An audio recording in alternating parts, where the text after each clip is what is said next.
Hi friends, welcome back to my channel. ಎಲ್ಲರೂ ಹೇಗಿದ್ದೀರಾ? ಎಲ್ಲರೂ ಚೆನ್ನಾಗಿದ್ದೀರಾ ಅಂದ್ಕೊಂಡಿದ್ದೀನಿ. ಎಲ್ಲರಿಗೂ ಬೆಳಗಿನ ಶುಭೋದಯ.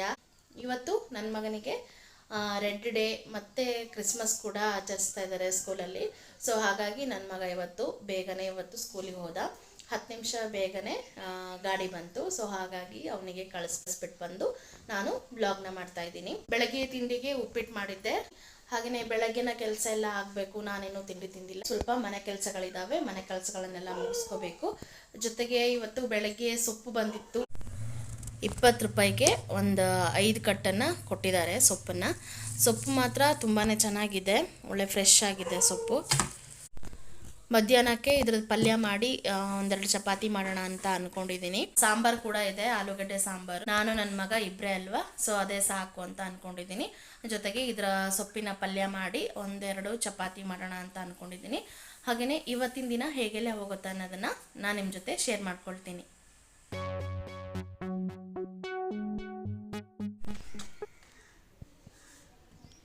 ಹಾಯ್ ಮಾಡ ನಡಿ ನಡಿ. ಇವತ್ತು ಸ್ಕೂಲಲ್ಲಿ ರೆಡ್ ಡೇ ಮತ್ತು ಕ್ರಿಸ್ಮಸ್ನ ಸೆಲೆಬ್ರೇಟ್ ಮಾಡಿದ್ದಾರೆ. ಸೊ ಹಾಗಾಗಿ ಅವನ್ನ ರೆಡ್ ಡ್ರೆಸ್ಸಲ್ಲಿ ಕಳ್ಸೋಕ್ಕೆ ಹೇಳಿದರು. ಸೊ ಎಲ್ಲ ಕಳಿಸಿ ಈಗ ಮಧ್ಯಾಹ್ನ ಆಯಿತು, ಆಲ್ರೆಡಿ ಕರ್ಕೊಂಡು ಬಂದೆ. ಅಯ್ಯೇ, ಹಣೆಗೆಲ್ಲ ಬಣ್ಣದೆ. ಅಯ್ಯೇ, ಹೌದು. ಟೋಪಿ ಬಂದ್ಬಿಟ್ಟಿದೆ. ಟೋಪಿ ಏನು ಬಂಗಾರ ಅದ ತಲೆಗೆ ಹಾಕಿದ್ದ? ಹಾಂ, ಲೇಡಿ ಬರ್ಡಾ? ಹಾಂ. ಓಕೆ ಫ್ರೆಂಡ್ಸ್, ಈಗ ಪಾಪುನ ಕರ್ಕೊಂಡು ಬಂದೆ. ಈಗ ಹಣೆ ಮೇಲೆಲ್ಲ ಕೆಂಪು ಆಗಿದೆ. ತೊಳೆದ್ರೆ ಹೋಗತ್ತದೇನೋ, ಬಣ್ಣ ಹೋಗುತ್ತೆ. ಪಾಪುಗಿನ್ನೂ ಊಟ ಮಾಡಿಸ್ಬೇಕು, ಕೈಕಾಲು ಮುಖ ತೊಳೆಸಿ ಊಟ ಮಾಡಿಸ್ಬೇಕು. ಬೆಳಗ್ಗೆ ತುಂಬ ಕೆಲಸಗಳಿತ್ತು. ಕಸ ಹೊಡೆಯೋದು, ಪಾತ್ರೆ ತೊಳೆಯೋದು, ನೆಲ ಒರೆಸೋದು, ಬಟ್ಟೆ ಅಂತೂ ರಾಶಿ ಇತ್ತು. ಸೊ ಹಾಗಾಗಿ ಬಟ್ಟೆ ತೊಳೆಯೋದೇ ಒಂದು ದೊಡ್ಡ ಕೆಲಸ ಆಗೋಗಿತ್ತು. ಇಡೀ ದಿನ ಇವತ್ತು ಬಟ್ಟೆ ತೊಳೆಯೋದೇ ಆಗಿದೆ. ನೀರು ಕೂಡ ಬಿಸಿ ಆಗಿದೆ, ಇನ್ನು ಸ್ನಾನ ಮಾಡಬೇಕು. ನೆಕ್ಸ್ಟು ನನ್ನ ಮಗನಿಗೆ ಈಗ ಕೈಕಾಲು ಮುಖ ತೊಳೆಸಿ ಊಟ ಮಾಡಿಸ್ತೀನಿ. ಊಟ ಮಾಡಿಸಾದ್ಮೇಲೆ ಸೊಪ್ಪಿನ ಪಲ್ಯ ಮಾಡಬೇಕು. ಸೊಪ್ಪಿನ ಪಲ್ಯ ಬೆಳಗ್ಗೆ ಮಾಡೋಕ್ಕಾಗಲಿಲ್ಲ. ಸೊ ಹಾಗಾಗಿ ಪುಡಿ ಚಟ್ನಿ ಇದೆ, ಶೇಂಗಾ ಪುಡಿ ಚಟ್ನಿ ಇದೆ, ಉಪ್ಪಿನಕಾಯಿ ಇದೆ, ಅದರಲ್ಲೇ ಊಟ ಮಾಡ್ತೀವಿ. ಈಗ ನೀನು ಅಷ್ಟೇ. ಆಮೇಲೆ ಮಧ್ಯಾಹ್ನ ಮೇಲೆ ನೋಡ್ತೀನಿ, ಪಲ್ಯ ಮಾಡಬೇಕು, ಇನ್ನು ಚಪಾತಿ ಮಾಡಬೇಕು. ಇನ್ನೀಗ ಸ್ನಾನ ಎಲ್ಲ ಮಾಡಿ ಮುಗಿಸಿ ಆಮೇಲೆ ಸಿಗ್ತೀನಿ. ಓಕೆ ಫ್ರೆಂಡ್ಸ್, ಇಲ್ಲಿ ಸೊಪ್ಪನ್ನು ಎಲ್ಲ ಕ್ಲೀನಾಗಿ ತೊಳೆದು ಹೆಚ್ಚಿಟ್ಕೊಂಡಿದ್ದೀನಿ. ನನ್ನ ಮಗನಿಗೆ ಸ್ನಾನ ಎಲ್ಲ ಮಾಡಿಸಿ ಊಟ ಎಲ್ಲ ಮಾಡಿಸಿ ಪಾಪು ಮಲಗಿದ್ದಾನೆ. ಸೊ ಈಗ ನಾನು ಅಡುಗೆ ಕೆಲಸನ ಮಾಡ್ತಾಯಿದ್ದೀನಿ. ಸೊಪ್ಪಿನ ಪಲ್ಯ ಮಾಡಿ ಒಂದೆರಡು ಚಪಾತಿ ಮಾಡೋಣ ಅಂತ ಬಾಣಲೆಗೆ ಸ್ವಲ್ಪ ಎಣ್ಣೆ ಹಾಕಿ, ಎಣ್ಣೆ ಸ್ವಲ್ಪ ಬಿಸಿ ಆದ ನಂತರ ಒಂದೆರಡು ಸಾಸಿವೆ ಕಾಳನ್ನು ಹಾಕಿ, ಸಾಸಿವೆ ಸಿಡಿದ ನಂತರ ನಾನು ಈರುಳ್ಳಿ ಮತ್ತು ಬೆಳ್ಳುಳ್ಳಿ, ಒಂದು 4 ಹಸಿಮೆಣಸನ್ನು ಹೆಚ್ಚಿಟ್ಕೊಂಡಿದ್ದನ್ನು ನಾನು ಅದಕ್ಕೆ ಹಾಕಿ ಫ್ರೈ ಮಾಡ್ತಾಯಿದ್ದೀನಿ. ಲೈಟ್ ಬ್ರೌನ್ ಆಗೋ ತನಕ ಫ್ರೈ ಮಾಡಿ ನಂತರ ಅದಕ್ಕೆ ಅರಿಶಿನ ಮತ್ತು ಉಪ್ಪನ್ನು ಸೇರಿಸ್ತಾ ಇದ್ದೀನಿ. ಉಪ್ಪನ್ನು ಸೇರಿಸಿ ಸ್ವಲ್ಪ ಹೊತ್ತು ಫ್ರೈ ಮಾಡಿ ನಂತರ ಸೊಪ್ಪನ್ನು ಸೇರಿಸಿ ಸೊಪ್ಪನ್ನು ಎಲ್ಲ ಮಿಕ್ಸ್ ಮಾಡಿ ಒಂದು ಪ್ಲೇಟನ್ನು ಮುಚ್ಚಿ ಲೋ ಫ್ಲೇಮಲ್ಲಿಟ್ಟು ಬೇಯಿಸ್ತೀನಿ.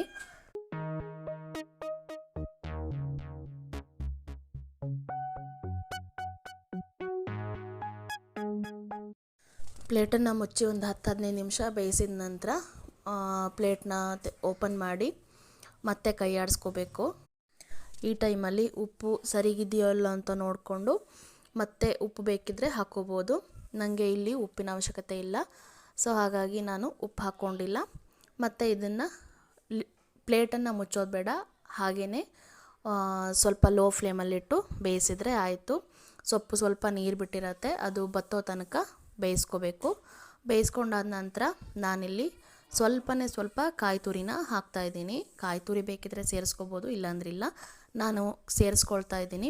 ಸ್ವಲ್ಪನೇ ಕಾಯಿ ತುರಿನ ಸೇರಿಸಿ ಸ್ವಲ್ಪ ಒಂದು 2 ನಿಮಿಷ ಬೇಯಿಸಿ ನಂತರ ಅದನ್ನು ಆಫ್ ಮಾಡಿ ತೆಗೆದಿಡ್ತಾ ಇದ್ದೀನಿ. ಲಾಸ್ಟಲ್ಲಿ ಕಾಯಿ ತುರಿನ ಹಾಕಿದ್ರೆ ನಂಗೆ ತುಂಬಾ ಇಷ್ಟ ಆಗುತ್ತೆ. ಕೆಲವೊಂದು ಪಲ್ಯಗಳಿಗೆ ನಾನು ಲಾಸ್ಟಲ್ಲಿ ಕಾಯಿ ತುರಿನ ಹಾಕಿ ಇಳಿಸಿಡ್ತೀನಿ.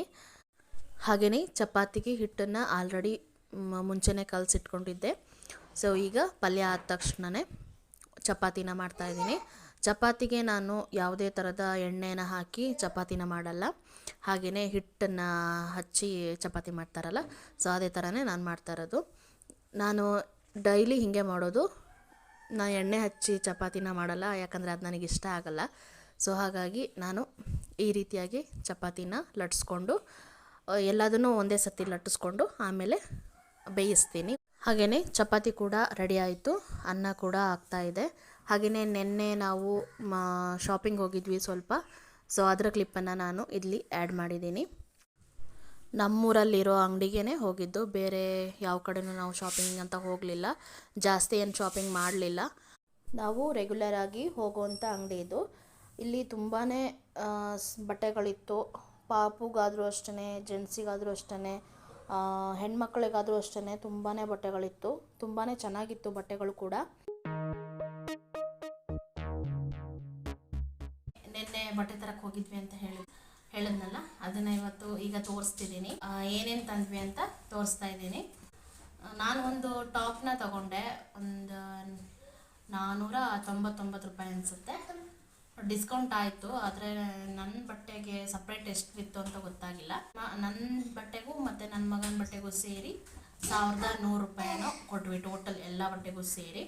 ಹಾಗೆಯೇ ನನ್ನ ಮಗನಿಗೆ ಒಂದು ಈ ಶರ್ಟ್ನ ತೊಗೊಂಡಿದ್ದೀನಿ, ಬ್ಲೂ ಕಲರ್ ಶರ್ಟು. ಚೆನ್ನಾಗಿದೆ ಶರ್ಟ್ ಇದು, ಅವನಿಗೆ ಚೆನ್ನಾಗಿ ಮ್ಯಾಚ್ ಆಗುತ್ತೆ ಪಾಪುಗೆ. ಹಾಗಾಗಿ ಇದನ್ನು ತಗೊಂಡ್ವಿ. ಶರ್ಟ್ಗೆ 450 ರೂಪಾಯಿ ಇದೆ, ಡಿಸ್ಕೌಂಟ್ ಆಗಿದೆ. ಶರ್ಟು ಚೆನ್ನಾಗಿದೆ, ಒಳ್ಳೆ ಕ್ವಾಲಿಟಿ ಇದೆ, ಪರವಾಗಿಲ್ಲ, ಅವನಿಗೆ ಮ್ಯಾಚ್ ಆಗುತ್ತೆ. ಹಾಗೆಯೇ ಪ್ಯಾಂಟು, ಫಾರ್ಮಲ್ ಪ್ಯಾಂಟ್ನ ತೊಗೊಂಡಿದ್ದೀವಿ. ಇದೇ ಟೈಪ್ ಬ್ಲ್ಯಾಕ್ ಇದೆ ಪಾಪು ಹತ್ರ, ಅದೇ ಅಂಗಡಿಯಲ್ಲೇ ತೊಗೊಂಡಿದ್ದು. ಬ್ಲ್ಯಾಕ್ ಇದೆ, ಈಗ ಗ್ರೇ ಕಲರ್ ತೊಗೊಂಡ್ವಿ. ಈ ಶರ್ಟಿಗೆ ಇದು ಮ್ಯಾಚ್ ಆಗುತ್ತೆ ಅಂತ ಹೇಳಿ. ಇದು ಇನ್ ಶರ್ಟ್ ಮಾಡಿದ್ರೆ ಸಖತ್ತಾಗಿ ಕಾಣಿಸುತ್ತೆ. ಇನ್ನು ನಾವು ಚರ್ಚಿಗೆ ಹೋಗ್ತೀವಲ್ಲ ಹಬ್ಬದ ದಿನ, ಆ ದಿನ ನಿಮಗೆ ಬ್ಲಾಗಲ್ಲಿ ತೋರಿಸ್ತೀನಿ ಹೇಗೆ ಕಾಣಿಸುತ್ತೆ ಪಾಪುಗೆ ಡ್ರೆಸ್ ಅಂತ ಹೇಳಿ. ಪ್ಯಾಂಟ್ ಕ್ವಾಲಿಟಿನೂ ಅಷ್ಟೇ ತುಂಬ ಚೆನ್ನಾಗಿದೆ. ಪ್ಯಾಂಟ್ ಕ್ವಾಲಿಟಿನೂ ಚೆನ್ನಾಗಿದೆ, ಸ್ವಲ್ಪ ಎಕ್ಸ್ಪೆಂಡ್ ಆಗುತ್ತೆ ಪ್ಯಾಂಟು. ಚೆನ್ನಾಗಿದೆ ಶರ್ಟು ಪ್ಯಾಂಟು. ಅವನಿಗೆ ಹಾಕಿ ನೋಡಿ ತಂದಿದ್ದು, ಚೆನ್ನಾಗಿ ಮ್ಯಾಚ್ ಆಗುತ್ತೆ. ಇನ್ ಶರ್ಟ್ ಮಾಡಿದ್ರೆ ಇನ್ನೂ ಸೂಪರಾಗಿ ಕಾಣಿಸುತ್ತೆ. ಹಾಗೆಯೇ ನಂದು ಟಾಪ್ ಇದೆಯಲ್ಲ, ಅದು ಟಾಪ್ ತುಂಬಾ ದೊಡ್ಡದಾಗಿತ್ತು. ಸೊ ಹಾಗಾಗಿ ಅದನ್ನು ಫಿಟ್ಟಿಂಗ್ ಮಾಡ್ಸೋಕ್ಕೆ ಕೊಟ್ಟಿದ್ದೀನಿ, ಸ್ಟಿಚ್ ಮಾಡ್ಸೋಕ್ಕೆ ಕೊಟ್ಟಿದ್ದೀನಿ. ಅವ್ರು ಇನ್ನೂ ಯಾವಾಗ ಕೊಡ್ತಾರೋ ಗೊತ್ತಿಲ್ಲ, ಪಾಪ ಅವ್ರು ಕೆಲ್ಸಕ್ಕೆ ಹೋಗ್ತಾರೆ, ಇನ್ನು ಸಂಜೆ ಬಂದು ಸ್ಟಿಚ್ ಮಾಡಬೇಕು ಅವರು. ಸೊ ಹಾಗಾಗಿ ಸಂಡೇ ಒಳಗಡೆ ಯಾವಾಗಾದರೂ ಕೊಡಲಿ ಅಂತ ನಾನು ಸುಮ್ಮನೆ ಬಿಟ್ಟಿದ್ದೀನಿ, ಒತ್ತಾಯ ಮಾಡೋಕ್ಕೆ ಹೋಗಿಲ್ಲ. ಯಾಕಂದರೆ ಅವರು ಕೆಲ್ಸಕ್ಕೆ ಹೋಗ್ತಾರಲ್ವ ಪಾಪ, ಕೆಲ್ಸಕ್ಕೆ ಹೋಗಿ ಮತ್ತು ಸಂಜೆ ಬಂದು ಸ್ಟಿಚ್ ಮಾಡ್ತಾರೆ ಎಲ್ಲರ ಬಟ್ಟೆನೂ. ಹಾಗಾಗಿ ನಾನು ಅವರಿಗೆ ಜಾಸ್ತಿ ಒತ್ತಾಯ ಏನು ಮಾಡಿಲ್ಲ. ಅರ್ಜೆಂಟಾಗಿ ಬೇಕು ಅಂತೇನು ಹೇಳಿಲ್ಲ, ಸಂಡೇ ಒಳಗಡೆ ಕೊಡ್ರಿ ಸಾಕು ಅಂತ ಹೇಳಿದ್ದೀನಿ. ಆವಾಗ ಸಿಕ್ಕರೆ ಸಾಕು ನಮಗೆ. ಇನ್ನು ನೆಕ್ಸ್ಟು ಇದು ಬಟ್ಟೆದಾಯಿತು. ನಮ್ಮ ಮನೆಯವರು ಬಟ್ಟೆ ಬೇಡ ಅಂತ ಹೇಳಿದರು. ನಮ್ಮ ಮನೆಯವರು ಬೇಡ, ಬಟ್ಟೆ ಇದೆ, ಒಂದು ಜೊತೆ ಬಟ್ಟೆ ಇದೆ, ಸೊ ಹಾಗಾಗಿ ಅವರು ತೊಗೊಳ್ಳಿಲ್ಲ. ಹಾಗೆಯೇ ನನಗೂ ಪಾಪುಗೂ ಒಂದೊಂದು ಜೊತೆ ಚಪ್ಪಲಿನ ತೊಗೊಂಡಿದ್ದೀವಿ. ನನ್ನ ಚಪ್ಪಲು ತುಂಬ ಚೆನ್ನಾಗಿತ್ತು, ಒಂದು ಜೊತೆ ಚಪ್ಪಲು. ಅದು ಪೂರ್ತಿ ಮಳೆಗಾಲದಲ್ಲಿ ಹೊರಗೆ ಇಟ್ಟಿದ್ವಿ. ಸೊ ಹಾಗಾಗಿ ಅದೆಲ್ಲ ನೆಂದು ಹಾಕಲಿಕ್ಕೆ ಬರಲಿಲ್ಲ, ಎಲ್ಲ ಕಿತ್ತೋಗ್ಬಿಡ್ತು. ಒಂದೆರಡು ಸತಿ ಹಾಕಿದ್ದಷ್ಟೇ, ಮತ್ತೇನು ಜಾಸ್ತಿ ಏನು ಯೂಸ್ ಮಾಡಿರಲಿಲ್ಲ, ಅದ್ರ ಕಿತ್ತೋಗ್ಬಿಡ್ತು. ಸೊ ಈಗ ಒಂದು ಜೊತೆ ಹಳೆ ಚಪ್ಪಲಿದೆ, ಅದು ಪೂರ್ತಿ ಹಾಳಾಗಿದೆ. ಚರ್ಚ್ಗೆಲ್ಲ ಮತ್ತು ಫಂಕ್ಷನ್ಗಳಿಗೆಲ್ಲ ಹೋಗೋಕ್ಕೆ ಅದನ್ನು ಹಾಕ್ಕೊಂಡು ಹೋಗೋಕ್ಕೆ ಆಗಲ್ಲ, ತುಂಬ ಹಳೆ ಚಪ್ಪಲಿ ಆಗ್ಬಿಡ್ತು. ನಾನೇನಂದರೆ ಒಂದು ಜೊತೆ ಚಪ್ಪಲ್ ತೊಗೊಂಡ್ರೆ ಅದು ಹಾಳಾಗೋ ತನಕನೂ ನಾನು ಅದನ್ನೇ ಯೂಸ್ ಮಾಡ್ತೀನಿ. ಅದು ಹಾಳಾದ್ಮೇಲೆ ಮತ್ತೆ ನಾನು ಬೇರೆ ಚಪ್ಪಲ್ನ ತೊಗೊಳ್ತೀನಿ. ಸೊ ಹಾಗಾಗಿ ಚಪ್ಪಲ್ಗಳು ಜಾಸ್ತಿ ಇಲ್ಲ ನನ್ನ ಹತ್ರ. ಒಂದನ್ನು ತೊಗೊಂಡು ಅದು ಎಲ್ಲ ಯೂಸ್ ಮಾಡಿ ಆದಮೇಲೆ ಹಾಳಾಗತ್ತಲ್ಲ, ಆಮೇಲೆ ಅದನ್ನು ಎಸ್ತು ಬೇರೆ ಚಪ್ಪಲ್ನ ತೊಗೊಳ್ತೀನಿ. ಈ ರೀತಿ ಮಾಡ್ತೀನಿ. ಮುಂಚೆ ಹೀಲ್ಸ್ನ ಹಾಕ್ತಿದ್ದೆ, ಸೊ ಈಗ ಹೀಲ್ಸ್ ಬೇಡ ಅಂಥೇಳಿ ಫ್ಲ್ಯಾಟ್ ಚಪ್ಪಲ್ನ ತೊಗೊಂಡಿದ್ದೀನಿ.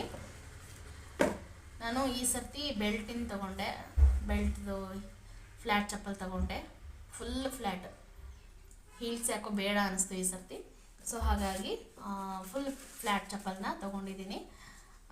ನಾನೊಂದು ಗ್ರೇ ಕಲರ್ದು ತೊಗೊಂಡಿದ್ದೆ, ಅದು ತುಂಬ ಚೆನ್ನಾಗಿತ್ತು. ಆದರೆ ಅದು ಇದೇನಿದು ಉಂಗುಷ್ಟ ಅಂತ ಹೇಳ್ತೀವಿ ನಾವು ಇದಕ್ಕೆ, ಆದರೆ ಅದು ಒಂದೇ ಬಾರ್ ಇತ್ತು, ಈ ಥರ ಏನು ದಪ್ಪ ಇರಲಿಲ್ಲ, ಒಂದೇ ಎಳೆ ಇತ್ತು.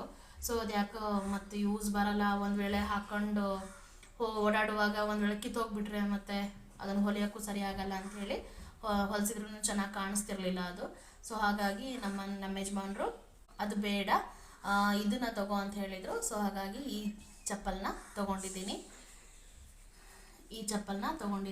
ಫುಲ್ ಫ್ಲ್ಯಾಟ್ ಇದೆ, ಹಾಕ್ಕೊಂಡ್ರೆ ತುಂಬ ಚೆನ್ನಾಗಿ ಕಾಣಿಸುತ್ತೆ. ಇದು ಕಲರು ನಂಗೆ ತುಂಬ ಇಷ್ಟ ಆಯ್ತಿದ್ದು. ಇದಕ್ಕಿಂತ ಅದು ಗ್ರೇ ಕಲರು ನಂಗೆ ತುಂಬ ಇಷ್ಟ ಆಗಿತ್ತು, ಆದರೆ ಗ್ರೇ ಕಲರು ಅದೇ ಇದು ಹೇಳಿದ್ನಲ್ಲ, ಈ ಬಾರು ಸರಿ ಇರಲಿಲ್ಲ. ಸೊ ಹಾಗಾಗಿ ಇದನ್ನು ತೊಗೊಂಡೆ. ಹಾಗೆಯೇ ನನ್ನ ಮಗನಿಗೆ ಶೂ ತೊಗೊಂಡ್ವಿ. ಶೂ ಅಂದರೆ ಇದು ನಾರ್ಮಲ್ ಎಲ್ಲ ಮಕ್ಕಳು ಹಾಕ್ತಾರಲ್ಲ, ಸೇಮ್ ಅದೇ ಥರದ್ದೇ ಶೂಗಳು.